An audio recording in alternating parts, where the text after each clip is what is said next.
Philadelphia fans started the night by booing Ben Simmons before turning on their own team. We'll break down what went wrong for the Sixers against the Nets. Plus, Steph Curry lifts the Warriors over the Nuggets, and we talk about a fun night of hoops and take a look at the tightest award races next on a Friday edition of Locked On NBA.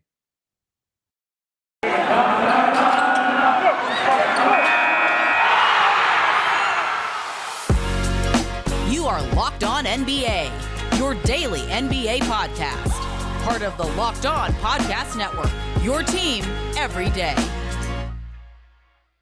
All right, welcome to Locked On NBA, your daily podcast on the NBA. However you may be tuning in on YouTube or wherever you get your podcasts, thank you for making Locked On NBA your first listen every day. I'm Wes Goldberg here with Adam Mares. We're going to talk about a fun Warriors-Nuggets game in a little bit, but first, let's start in Philadelphia. We didn't get to see Ben Simmons face off against his former team, though he did get that expected reaction from the Philly fans because he was on the Brooklyn bench, but we did get to see James Harden play his former Nets teammates. Harden made an early three to pass Reggie Miller for third place on the all-time three-pointers list, but that was about as good as it got for James Harden. He finished with just 11 points on 3 for 17 shooting. The Nets used a 14-2 run to take a 40-23 lead after the first quarter, and Kevin Durant had 18 in the first half. Kyrie had 16, and the game was never close. After that initial run, the Nets beat the Sixers 129-100. And no, it wasn't the Ben Simmons revenge game, but it was, Adam, the Seth Curry revenge game. He had 24 points on 10 of 14 shooting. KD finishes with 25, Kyrie 22. Now, this is a potential playoff matchup with a ton of drama surrounding it. Kevin Durant downplayed the matchup after, saying it was just another game. But Adam, what did you make of episode 1 of Nets Sixers? I mean, it was a butt whooping, and you mentioned it wasn't a revenge game for Ben Simmons. I kind of feel like it was in this one way. There was a lot of talk about how was he going to handle this moment, and I don't want to overstate this, but he actually, I thought, handled it very well. Like, he faced the music, he faced the booze, he went out there. He was not sort of hiding, come out of the tunnel late, do this or that. Like, he was visible for this one, and he received all the booze. So. Tiny little victory for him, and now we have reports that maybe he'll be back within a week or week and a half, something like that. So I'm curious to see how that goes. This game, Kevin Durant, 25 points, 14 rebounds, 7 assists, 2 steals, 1 block, a plus 34, and it felt like that. That's not one of those outliers. Like, yes, he was a plus 34. It felt like that while he was on the court. He just was dominant. He looked like. You have all these great players. I mean, think about all the all-star caliber players that were there tonight. And he looked like a guy that was in not just his own class, but 2 or 3 classes above everyone else. This is why when it comes to a 7-8 matchup with Toronto and Brooklyn, it looks like we're heading in that direction right now. I'm really not worried about the Nets. I just think Kevin Durant, he's one of these guys that, all right, you know what? He's not going to want to play a second game to get into the playoffs. He's just that caliber player. It's incredible that he came back from that long injury and then just kind of starts putting up 30-point games again. He had 31 points against Miami in his first game back in Brooklyn, and he just back to that MVP level. Going back to the Ben Simmons thing, I'm with you. I thought it was good for him. We started seeing things early. He's getting booed going to the Sixers or for the Nets bus. Excuse me, keep forgetting what team he plays for. The Nets bus. He's in the shoot around warm up type deal before the game. He's got the ball in his hands. Guys are the fans are just sort of egging him on to shoot and stuff like that. He dunks. They sarcastically cheer. I mean, they didn't throw snowballs. I actually thought the Philly fans were actually kind of subdued a little bit, compared to what we're supposed to think of them. But my favorite moment with all the Ben Simmons drama stuff was when there was like a stoppage in play. The ball sort of rolls over to the Nets bench, and he picks it up and throws it back to the ref, and everybody just starts cheering for him sarcastically because he touched the basketball. That was a pretty great moment. Yeah, I mean, they did a good job of ribbing him, but like I said, I thought he did a good job of at least presenting himself as composed. Because I'll be honest, I have to imagine that was a tough moment. Like, that's you say what you will, but like that was an ugly split, and those fans hate his guts, and it's weird to have any group of people that large kind of hate your guts. But he faced the music for it. I'm with you on Brooklyn. Here's what's funny: the play-in has been great. I think it's just made the end of the season. I mean, we talk about. You look at the standings, we used to be like, are you playoffs or not? You look at in both conferences, the play-in, there's teams that are like within striking distance of the play-in, and everybody's now, oh, I don't want to be there. But then you go to Brooklyn is, I mean, I feel pretty confident saying if they are the play-in, which they look like they will be, they're going to make it out in one game, as you mentioned. But how does that affect teams as they go down the home stretch here, looking at the 2 seed and the 1 seed? You don't know. You win the 1 seed or you get the Yeah. 2 seed and you wind up with Brooklyn in the first. What a tough draw. So you look at the teams that are there right now. You've got Miami, you've got Milwaukee, you've got the 76ers. They're so bunched up that any of those teams could hop up. But one of those teams is going to drop Brooklyn in the first, and that's just such a tough one of the toughest first round draws we've ever seen. Yeah, I mean, I kind of wanted to talk to you about that. I mean, just looking at these Eastern Conference standings and now some of these playoff scenarios, right now the Nets are still the 8th seed. They could end up getting the 7th seed, but are probably too far behind Cleveland to avoid the play-in altogether. Philly is the 3rd seed. They're 2 games behind the Bucks for the 2 seed. I think the 3 seed is the better draw right now because I'd much rather play Cleveland than Yeah. risk a chance at playing the Brooklyn Nets in the first round, right? I mean, there's no question you'd rather play Cleveland, and they're a very good team. But with the Jared Allen injury and just them being so young, their core pieces being so young and inexperienced, of course, you would rather take them on. But as I'm looking at this, Wes, the Nets are the 8 seed, and I think you're right. Maybe they catch the Raptors, but maybe not. If that game, as it's currently, if it's the 7-8 and Brooklyn's the 8, that's in Toronto. Yep. Kyrie can't play. You're Not as talking about yep. so you're talking about Brooklyn would have to go in and win that one without, their second best player. So even that is a little bit strange. So There are I don't some know. reports that maybe Canada can lift this vaccine mandate before the play-in tournament, but we'll see. I mean, that's not a guarantee. You're right. Like that's Hmm. that's a major wild card in this entire thing. Yeah, I don't know. Atlanta's also such a wild card team too, and I know they've had a very disappointing year. They're below 500. They might not even be the 10 seed. They're just one game up, but they're another team that I think Brooklyn would smash them if they got into a loser goes home battle for that final play-in spot. But at the same time, the Hawks are one of those teams that they beat good teams sometimes just because they have a lot of variance on that roster. So the play-in is such a success. It's so interesting. It makes for all of these different layers. It's almost too much for you to wrap your brain around. It is, right? I'm still very confused by it sometimes. You kinda have to, I like that on the NBA website now, they have, like, a graph, and it's very helpful to see where Yeah. things could happen. One last note that I wanna mention before we move on.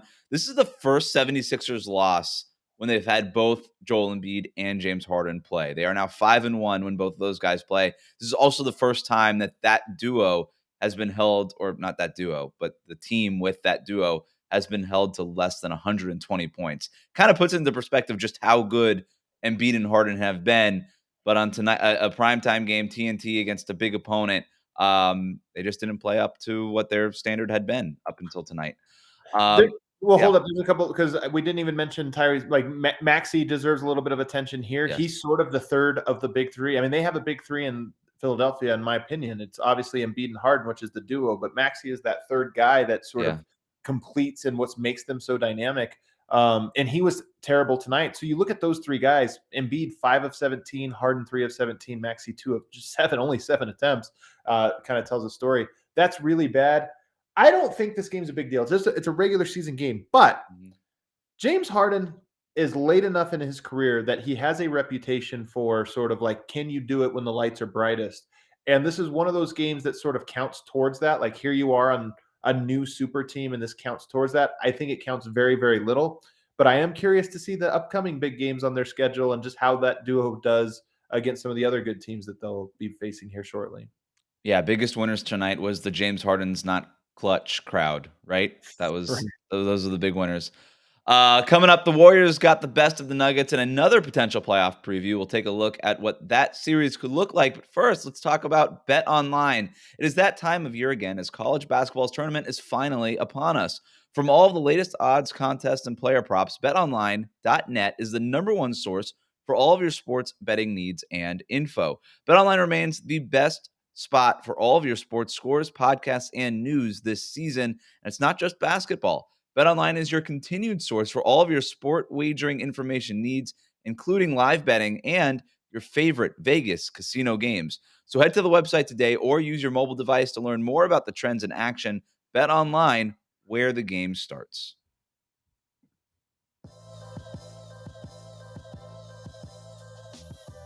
Thanks for making Locked On NBA your first listen. Now, for your next listen, check out the Locked On Now podcast, nightly recaps of every NBA game with analysis from our local experts. It's free and it's available wherever you get your podcasts. Warriors beat the Nuggets 113-102. Denver pulled away early with a 15-0 run and took a 60-51 lead into the half. Good news for you, Adam. But then Golden State used a 21-6 run in the third quarter and started to pull away, but the Nuggets tied it up midway through the fourth. However, Golden State finished the game on a 13-0 run, holding the Nuggets scoreless for the final 4 minutes and 47 seconds of the game. Steph Curry finished with 34 points. He also became the 49th player in NBA history to score 20,000 points, and Jordan Poole had 21 points for the Warriors, including a couple of late daggers. Nikola Jokic for the Nuggets finished with 23 points, 12 rebounds, and 9 assists. Now, the Nuggets were playing their fourth game in 5 nights, right? And they were on the second night of a back-to-back after arriving in Denver at 4 a.m., which the broadcast could not say enough times. Is there anything that you could take away from this game, Adam? Not really. I mean, it's what's fun. There's so many things this year. Like Draymond wasn't there. You know, Yeah. obviously Jamal Murray and Michael Porter, I think we're looking at weeks from returning, maybe even a week for at least Michael Porter. So these teams are going to change. You're talking about, as you mentioned, that fourth game in 5 nights, and Denver just, ran out of gas in this one. I mean, there were a lot of mental mistakes. Jokic was in foul trouble in this one off of some fouls that were just like sort of fatigue fouls. I thought, some take fouls that were like, hey, you can't do those ones. Denver shot, I think, 22% from the 3-point line in this one. It just was one of those games where, they didn't put their best foot forward. The Warriors very famously did not bring their starting lineup to Denver when they were matched up on Monday. This is what's crazy. This is the second time these two teams have played in 3 days. Yeah. And on the one on Monday, the Warriors didn't even bring their starter. So it was one of those ones. I thought Denver fought hard, but this was a game that fulfilled the league's contractual obligations. Yep. They had to have it rescheduled, all that stuff that we heard. The Nuggets flying back and forth. Like, it was just a crazy, weird schedule thing. Yeah, they were in Sacramento. I mean, I know it's close enough to the base. They were actually flying. It's weird, man. So many of these like reschedulings and schedule quirks have made for the weirdest little breaks. Jokic just was completely exhausted by the end of that thing. He carried them throughout that game. I actually thought that the Nuggets probably should have been out to a larger lead early in that game, and not to single out any one guy, but Aaron Gordon missed 5 of his first 6 shots, and I thought Denver was getting a bunch of good looks early. Golden State got out to a small early lead, and then Denver kind of came back in the first half and then took the lead into halftime. But I thought the Nuggets were outplaying Golden State pretty thoroughly the entire first half. But then, they ran out of steam, and by like 4 minutes left to go in the fourth quarter, like Jokic was laboring, hands on his knees, just like he wasn't there the same way, and defensively, he's just letting guys get by him, and I'm not trying. That's what's going to happen when you're playing that kind of schedule. I think you have to give a ton of credit to Steph Curry too. The run that there was really one stretch that really determined this game. I mean, the end of the game, Jokic had 3 or 4 turnovers, missed a couple shots. I mean, he was really bad at the end of this one. But the moment that turned the game was the second half of the third quarter. Jokic picks up foul number 3 and 4 right in a row, so he has to go to the bench. And Austin Rivers, I thought, did a fantastic job on Steph Curry up until that point. I think he had limited him to something like 10 points through 20-ish minutes or so of play, which for Steph Curry, that's a very good defensive job. Michael Malone pulled him out, went with a backcourt of Bones Highland, the rookie, offensive player, the rookie, and Bryn Forbes, also not a defensive guy. And that's who was matched up on Steph. He scored 13 of his 30 points in a 5-minute stretch to end the third quarter. And Denver went from up, I think, 6 or 7 or something like that to down 4 going into the fourth quarter. And it was a very head-scratching decision, I thought, for Michael Malone to sort of and it was also a great move. That's not a normal rotation for Steve Kerr and the Golden State Warriors to play Steph that much in the third quarter, but he sensed an opportunity there with a sort of weak defensive backcourt, and Steph Curry rewarded him by going nuclear. Couple Warriors notes too. Jonathan Kuminga, great night for him. 18 points on 7 for 12 shooting. Some, highs and lows defensively, but he gave them some efficient shot making, which on a night where Steph scored 34, Jordan Poole scored 21, Klay Thompson scored 18, and Kuminga was just getting into the mix. Speaking of Jordan Poole, again, I mentioned those two daggers He late was in the great. game. Also had like this turnaround, funky Ooh, mid-range jumper in the fourth quarter that was just sweet. And he's been on a roll basically since the All-Star break. And then Kevon Looney, again, some of it is, you he did blame his job. Jokic's exhaustion, but Kevon Looney was awesome for them. And as far as a takeaway from Golden State, like, look, I think that the Nuggets are actually a pretty tough matchup for the Warriors, and I do want to talk to you about that. But if Looney can give you this kind of night where he's holding his own, he's not going to do it every game, but maybe he could do it every 2 or 3 games. That's what the Warriors are gonna need, and also we should mention, like, Draymond Green expected back Monday. James Wiseman played in a G League game tonight. He could be returning soon too, so they could be getting some reinforcements as well. Wiseman's in the toughest spot there is because if they do match up with the Nuggets in the first round, I mean, congratulations, you've been on injury for a year and a half. Go and guard the MVP. And by the way, he's one of the quirkiest players in the world, so you're gonna have to guard that. That'd be really tough for him. But Yeah, Kevon Looney did a good job tonight. Jokic 3 nights ago put up, I think, 38, 18, and yeah, 12 or something like that, negative like against it. So I think tonight was that's how you really knew Yoke was struggling, is he was having a hard time getting around Kevon Looney, drawing fouls right. on him, making shots over. He got a shot blocked a handful of times tonight at the rim that you just don't see happen too often. So I don't know if I would read too much into that specific part of it. But the interesting thing, again, none of this matters because Draymond Green is that guy. He is a phenomenal defender. Mhm. And if you talk about the combination of Kevon Looney as the on-ball guy and Draymond Green as the very smart either zone up guy playing the passing lanes or blitz guy, running to double team there. I mean, he's the best in the business at that. Yeah. So that's more the thing that I'm interested in. We just haven't seen it at all this year. And Golden State really didn't double Jokic early on in the shot clock, right? And as that shot clock kind of waned, they would start to double a little bit, but they were kind of trying to avoid the double on Jokic early. So I don't know. I'm with you though. I still think that when it comes down to it, if both teams are rested and not, we keep getting these 2 games where one of these teams are on a rest disadvantage over this last week, but or just not playing their players.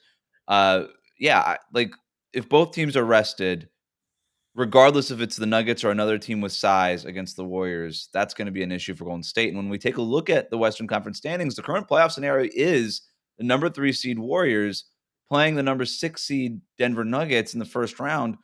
Um, have we seen enough this regular season to have any real thoughts on that matchup? What are your thoughts on that matchup? I mean, there's just absolutely not. I mean, both of these Yeah. teams are going to change drastically this week or next week. And that's what's so interesting about it. I think for both teams, the question is more about how quickly can they establish their identity. And the upper hand is just in Golden State's favor. I mean, yes, Draymond Green has been out for a while. Yes, there's going to be a ramp up period needed to sort of reacclimate him from a conditioning standpoint, a speed and timing standpoint. But he played with them this year. They know it. He's played with these guys for several years for the core guys. So to me, I think that ramp up period will be a lot shorter as opposed to Denver, who, if you're talking about reintegrating Michael Porter, Michael Porter only has 115 games under his belt as a pro anyway. So it's not like he has that much experience with these guys. And then Jamal Murray being out as long as he has, it's just such a wild card. So I don't think we know. I think it's a great style fight, and I would love to see it fully healthy. But that series would likely just come down to which team looks the most like themselves. And none of us really know that. Well said. Yeah. Can't add anything to that. Let's move on. Coming up, did tonight's games impact the MVP race, and what other awards and honors are right now too close to call? We're going to talk about that next. But first, let's talk about Built Bar. Today's episode is brought to you by Built Bar. It's the best tasting protein bar on the planet. All Built Bars are covered in 100% real chocolate. They taste better than your current protein bar, and they are the perfect replacement for your typical candy bar. They're low calorie, high protein, low carb, high fiber. Most Built Bars contain 130 calories, 4 grams of sugar, 4 net carbs, and 17 grams of protein. Compare that to a candy bar, which usually has around 240 calories, 30 grams of sugar, dozens of net carbs. It's a no brainer. Built Bars come in great flavors such as mint brownie, raspberry, salted caramel, cookies and cream, and much more. And new this month is a St. Patrick's Day themed shamrock flavor. I'm assuming that's like the shake and not like grass. They are delicious. There's new flavors coming out all the time. And if you haven't tried Puffs, you got to try them. You're missing out. The Built Bars, they're one of Built Bar's best tasting bars. Puffs are the first ever protein infused marshmallow. They're fluffy, they're covered in 100% real chocolate, and they come in churro, coconut marshmallow, and banana cream pie flavors. Here's our offer. Go to built.com, use the promo code LOCKED15 and get 15% off on your order. Again, use that promo code LOCKED15 for 15% off at built.com.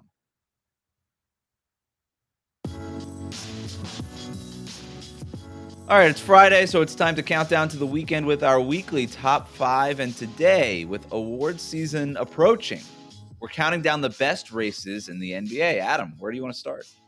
Yeah, a lot of races, a lot of little awards or seating or things that are going on. We're going to start number 5 in the power rankings, the Coach of the Year race. Now, I'm not sure if this is actually as much of a race as I would hope it was, just because when I look at BetOnline's odds, they have Monty Williams as a heavy favorite to win this one. Monty Williams, of course, I think probably had an even stronger case last year. But I look around the league and I look at the Memphis Grizzlies. Did anybody have them as the number 2 seed in a very loaded Western Conference? The job Taylor Jenkins has done has been fantastic. And oh, by the way, it's not like they've been super healthy. They've had a lot of injuries this year they've had to deal with. Then I look at the Eastern Conference and I look at the Well, I mean, before you move off of Taylor Jenkins, did anybody even know who Taylor Jenkins was before the season started? He's a heck of a coach, man. I'm great. surprised. We do this all the time where we talk about like nobody's talking about play or whatever or this or that. But I think for coaches, it's actually there actually is something here. Nobody's ever talking about Taylor Jenkins, the job he's doing with the Memphis Grizzlies. That's I think maybe also why Monty Williams is getting such a bump. He certainly deserves a heavy consideration. His son's team has the best record in the NBA by far, but it's also I think that's a major factor. It's like 80%, 20% of it, maybe a little bit of a makeup thing, like because he didn't get it last year. I think there's some of that too. It's funny because we've talked about the MVP. That really over the last 3 or 4 years, the MVP conversation has shifted to where we've kind of gotten rid of, and I think for the better, this idea that it has to come from a 1 or 2 seed, because we really just end up picking the best player on a top 2 seed. That really limits your options. I think we can be more thoughtful. But the Coach of the Year award, I really think we haven't evolved on. Like it is just Monty Williams. They're the number 1 team. He's the best coach. Like, are we sure? Are we sure that they're not just the best team and they also have a very good coach? But the other guy, you look at JB Bickerstaff. I mean, it hurts because they have slid. I mean, they've only 2 games behind the 2 seed, but that currently they're the 6 seed. But that team in Cleveland, if you told me who was the biggest shocker, Cleveland being 38-27 this deep into the season, to me, that's the biggest surprise of the entire NBA season. And he's clearly been an out-of-the-box thinker, playing so big, and have helped them develop a very solid defense. I got to give some love to my guy, Eric Spoelstra, what the Heat have had to deal with from injuries and everything like that. You know, you look at the games that Jimmy Butler, Kyle Lowry, Bam Adebayo, Tyler Hero, like how many games that these guys have missed, and they're winning games with Max Strus and Omer Yurtseven and Gabe Vincent and a bunch of basically the Taylor Jenkins versions of players, just guys you never heard of. What they've been able to do, and not just like stay afloat, but start running away with this number 1 seed a little bit here in the Eastern Conference. I think Spo's got to get some love. Also, are we sure we shouldn't be throwing Jason Kidd into this conversation? Man. If as far as like a narrative and like a stylistic thing, because you think about all the things that go into this Coach of the Year decision here. I mean, it's like from Rick Carlisle to Jason Kidd, stylistically, they're so different. They finally have an identity. I don't know. I'm not saying you should win it, but like in the conversation mix, maybe. As we were talking, I was sitting here thinking if anybody else deserved consideration, and you're absolutely right. I'm with you. He doesn't deserve it, but he belongs on the ballot. I think the story with Dallas to me is they probably could have had Luka could have been an MVP candidate this year, and Jason Kidd could have been a Coach of the Year candidate this year if Luka just arrived in shape this year. This might be the last year that he shows up sort of out of weight. I think players go through a realization at some point when they're in this league of, hey, that's actually costing me something. And I think that Luka has been one of the best players, if not the best MVP candidate over the last 2 months. But he just started slow, as did the Mavs. And that's why they're in the 6 seed and not the 2 seed right now. What's our next one? That's a great look. Look how many guys we just talked about. Maybe that I should have know. been higher than 5. Number 1, I have the home court in the Eastern Conference. Your Miami Mm. Heat right now are 44-23. They have a 2-game cushion on the Milwaukee Bucks. That feels like a lot. It kind of is a lot, but they also only have a 4-game cushion on the 6th seed, which is so crazy. Right now, it is at least not unfathomable that the Miami Heat could be the 6th seed or the 1 seed. That's a heck of a battle. I would be shocked if they fell all the way to the 6th seed. I also I think would too. that there's a certain degree of wanting it happening in the Eastern Mm, Conference, right? I think Miami understands that the the number 1 seed would be important for them because there's gonna be a lot of matchups. Like, they could go into the first round and not have the best player on the court, right? If they end up having to play Brooklyn. And so and you can kinda go through every round and be like, yeah, you might not have the best player in every matchup. And so what can you do to try to counter that? At least have home court. I don't know if it's enough, but at least that you do what you gotta do, or do what you can do. So yeah, I don't know. I don't see Philly catching up at this point. I could see Milwaukee just a couple games back getting there, especially if they can get on a roll, and if they just decide to sort of flip the switch there, then who knows what can happen. But the Bucks have the hardest schedule remaining in the mm. NBA, and Miami has like the third easiest or something like that at one of the easier schedules left to go. So that's playing in their favor too. But as far as home court overall, yeah, it's a tight race. Well, at Philadelphia, March 21st. So this is another one when I mentioned earlier that Philly, they play Denver coming up. Obviously, that's an Embiid Jokic matchup. They've got the Mhm. Philly or the Miami matchup. So that's why I said this one game where they got blown out and outclassed by the Brooklyn Nets, it means a little bit, but not too much. But if you Mhm. lose both of those ones in the same fashion, where it's like, hey, man, are you just not ready for the big games? It's going to speak volume. But conversely, they are only 2 games back, and they do have that head-to-head, so that game will sort of count a little bit extra. Brooklyn's up. They have Brooklyn as well. They have Chicago, who, by the way, is on a slide, but they are also within striking distance of the number 1 seed. So that's why it made there. So Yeah. we'll find out. The next one is just home court advantage in the East, and this kind of plays along with what we did, so maybe we don't have to spend too much time on it. But as we sit right now, the Bucks have 25 losses, 76ers 25 losses, Bulls 26, Celtics and Cavs both 27. So that means right now you could have a Bucks Cavs first round Mhm. with either team being the home team, a 76ers Celtics with either team being the home team. I One of these teams is going to flip. I don't know which one. Maybe it's Chicago. They're the one that's sliding, Yeah. but one of these teams is going to fall out of home court after holding on to it most of the season. Who do you think needs it the most? Chicago, they're the Yeah, weaker team. I Uh, agree. and I think Chicago, I think they've been a little devalued because their slide has coincided with the loss of Lonzo Ball and Alex Caruso. You get those guys back, maybe they start to play like they were in October, November, December, and they remind us of how good they could be.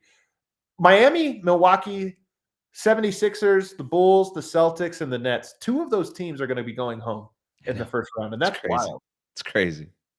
It's gonna be a great playoffs. It is going to be a great playoffs. Number 2, the scoring title. Listen, Ooh, this is listen. only number 2? I don't even know what's number 1 then. Okay. Number 2 right now, Joel Embiid is the scoring leader at 29.7 points per game. Tied with him is Giannis Antetokounmpo, 29.7.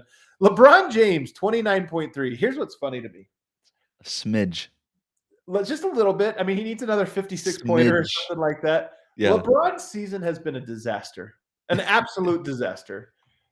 He could use a little win. And like LeBron's a legacy guy, he's a Yeah. narrative guy. Like he's way too aware of these things. Don't you think LeBron sees the writing on the wall? I'm either losing in the play-in or I'm getting smacked in the first round by the Phoenix Yep. Suns. Those are the only 2 ways this season ends. So could he put the feather in his cap of, yeah, they lost in the play-in, but LeBron, that was the year he was the scoring leader. It wasn't his fault. He was the Yep. scoring leader in the Exactly. NBA. 100%. He did the heavy lifting. He did all he could do. In fact, he led the NBA in scoring, and it still wasn't enough to get the Lakers and this group that he assembled, by the way, over the top. Yeah, I'm with you. I think LeBron's gonna be gunning for it. You look also like behind him, Kevin Durant. I don't even know if Right he's there. eligible. He's played only 40 games, but I think he would be at 29 points per game. DeRozan at 28.1. Luca, who we were just talking about, at 28 points per game. There's Yeah. 6 dudes who can legitimately win this thing, and all it will take is like a week of scoring 35 plus, or which basically is what Luka's been doing to get into this mix. But or like just Somebody go out and score like 56 points, like Yeah. LeBron just did the other night, and like and it complete like that could be enough. That could be enough to like kind of flip and end up at the number one spot. It's this is Who do you think literally a race. Yeah. who do you think gets it? Who do you think it will walk I away think with it? LeBron. I'm with you. I think if I just think LeBron has so much more motivation than Giannis and Embiid. Uh, I think Embiid, I could see his minutes starting to decline. Danny Green was talking on the Ryan Russillo podcast today about like him trying to talk Embiid into getting to playing fewer minutes. Maybe that's something that can happen. So then maybe his scoring goes down. Again, Giannis, the Bucks, they know what their goal is. It isn't to get the scoring title, it's to win another championship. LeBron, you're right. He has no other realistic goals anymore. This is the only one that's there. He's not going to win the MVP either. Maybe just doing the scoring title would be so, so it wouldn't just be a complete waste of a season. I could see it. oh my god, I'm rooting for it now. Me I'm almost too. for it to happen. Number one, of course, Wes. You know this one. It's an all-timer. The MVP race, as we sit right Ah, now, could yes. go to one of, in my opinion, one of any three guys. There's some Yep. really nice like ballot ads, like John Morant, DeMar DeRozan, maybe Chris Paul, Steph Curry, who is playing well. Maybe they have a late push and he gets back in there onto the ballot. But to me, Giannis is still in the mix. Joel Embiid is obviously there as the favorite, and Nikola Jokic is right there. Those two match up. The MVP race, I think, is going to come down to the wire, and I'm so curious to see. I mean, it's been a conversation since Yeah. October. I'm so curious to see what the final chapter is of that race. Yeah, I mean, look, if the Bucks end up getting this number one seed from Miami, then who knows? Maybe Giannis gets the late push. I could because right now it's such an interesting thing. There's nobody's talking about Jokic thing kind of happening right now, and shout out to Rowan Nadkarni from Sports Illustrated writing a killer feature on Jokic today. But That's true. um, Everybody's I talking about how nobody's talking about Jokic. I don't know that nobody's talking about him because I kind of feel like everybody's talking about Jokic and sort of has been, but I don't know if that's just an extremely online conversation where the IRL conversation is all about Joel Embiid and what the Philadelphia 76ers are doing, kind of in the midst of the Ben Simmons drama that was around them so much of the year. So it's kind of this interesting thing where you have two big men, Embiid and Jokic, where I feel like two different kind of class of NBA observers are talking about these two different players almost exclusively. It seems like the Jokic people are not talking about Embiid and the Embiid people are not talking about Jokic. And so what can end up happening is Giannis could just win because the vote gets split between I'm Jokic almost and Embiid. rooting for this. It would be so funny if you spent the entire year with these two people, groups yelling at each other, and somebody snuck in, and yeah, Giannis takes it. I mean, it's possible. I think Giannis. I think he kind of deserves more like credit in this. I do feel like Yeah, it's almost a two-man race with him as the third wheel, and I feel like it yeah, actually should be more of a three-man race. should But be. we'll see, man. I mean, Jokic, this game aside, which was the most publicized one, was on TNT. But this game aside, he just came off of that 4 games in 5 days in which he averaged a 30-point triple double on 60% shooting. Like, there's maybe the best 4 game stretch, even with this kind of Yeah. clunker in there. It was still one of the best 4 game stretches anybody's had this year. So I'm curious to see how it shakes out. I think that game Monday, Denver at Philly, I think that game will probably go a long way. Whether it should or shouldn't, I think it'll go a long way to sort of building momentum for the final couple weeks. Embiid didn't have a good game either tonight, but Philly has way more nationally televised games than Denver does. So maybe that does become a factor. I don't know. Mm, yeah, All right, that's it. that's a wrap. Remember to subscribe to new episodes of Locked On NBA wherever you listen to podcasts for 30 minutes of the NBA's top stories every day. You can find me over at Locked On Heat and Adam over at Locked On Nuggets. Thanks for making Locked On NBA your first listen every day.